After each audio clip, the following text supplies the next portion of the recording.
¿Cuántos años tuvo Argentina déficit fiscal?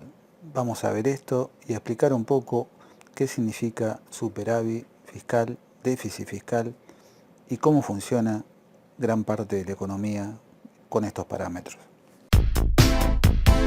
Bien, vamos a ver un poco lo que significa el tema de lo que es el superávit fiscal y el déficit fiscal y entender gran parte de lo que hoy pasa en el país, dado que la historia nos muestra que en Argentina la política económica de los distintos gobiernos en gran parte de su historia siempre han generado déficit fiscal, como vemos en el cuadro aquí desde el año 1961 hasta el 2002.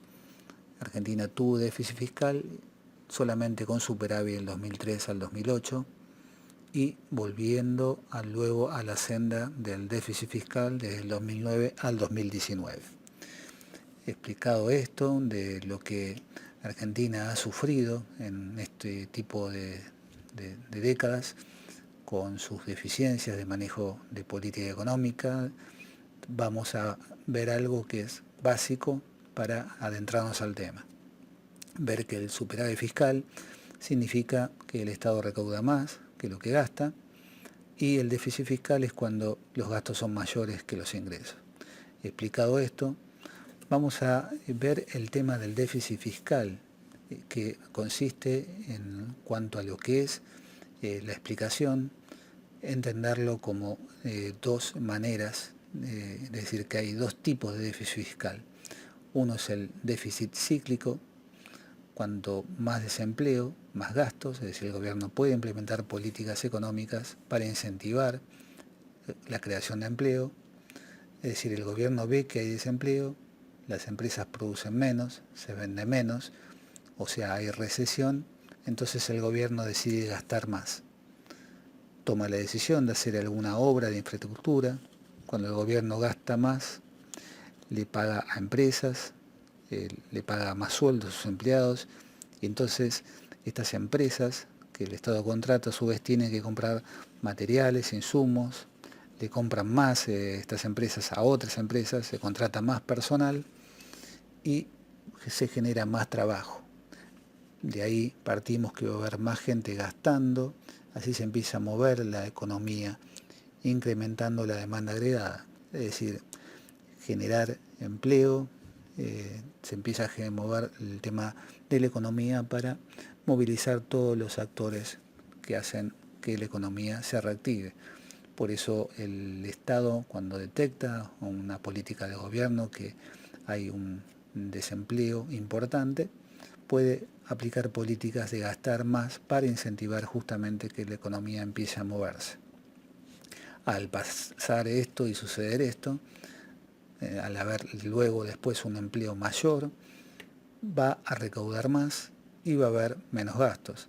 Por lo tanto, el déficit cíclico es justamente desempleo, intervención del Estado con sus obras de infraestructura, luego se genera más empleo y se empieza a gastar menos por parte del Estado y se generan más ingresos.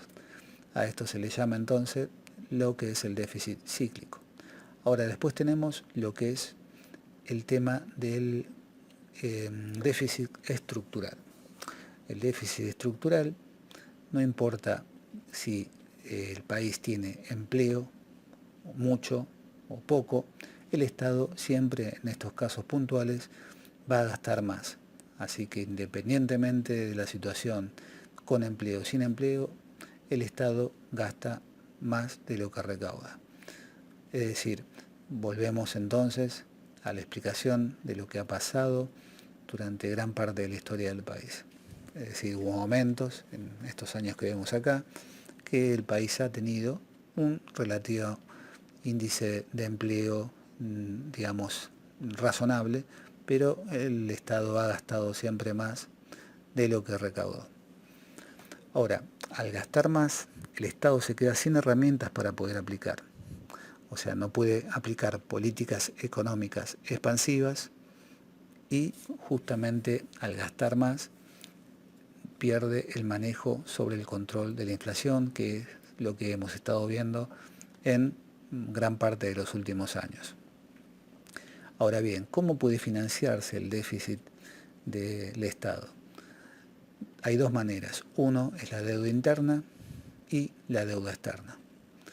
En la deuda interna el Estado puede ejecutar emisión de bonos en el mercado interno, es decir, emitir esos bonos para recaudar y financiarse de esa manera, pero si la deuda es muy alta, esa demanda de recursos dificulta el acceso al crédito para el sector productivo.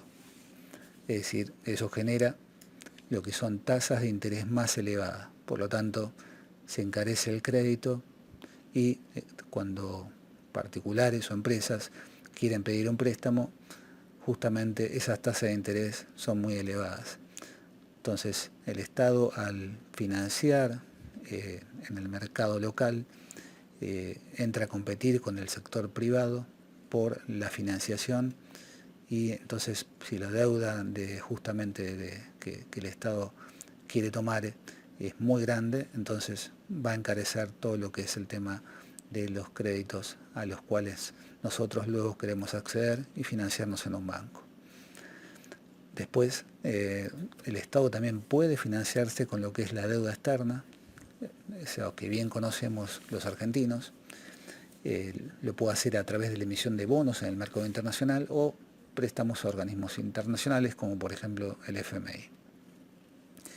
Es decir, el Estado en este caso puntual va a requerir de dólares luego para el pago de la deuda y se va a presionar el valor del dólar, dado que al pagar esa deuda externa se va a requerir de los billetes para justamente cumplir con esa obligación. Por lo tanto, al devaluar la moneda, se hace más caro el tema de importar mercadería hacia el país. Es decir, es malo el déficit fiscal, como hemos visto, puede ser usado como una herramienta de política expansiva para generar empleo, como vimos en el ejemplo anterior.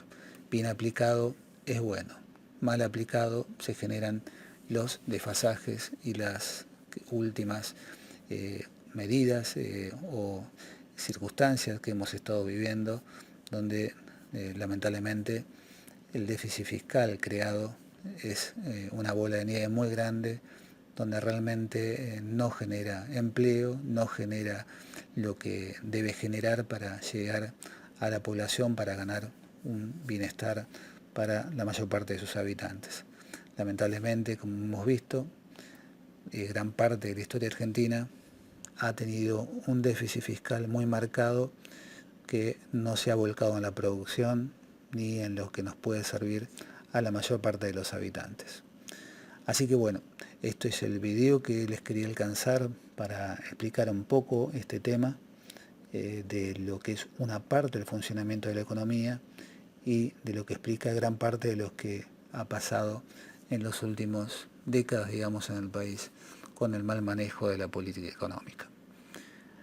Bueno, no olviden suscribirse, desde ya los invito al próximo video semanal, donde vamos a seguir con más temas de educación, finanzas y recomendaciones.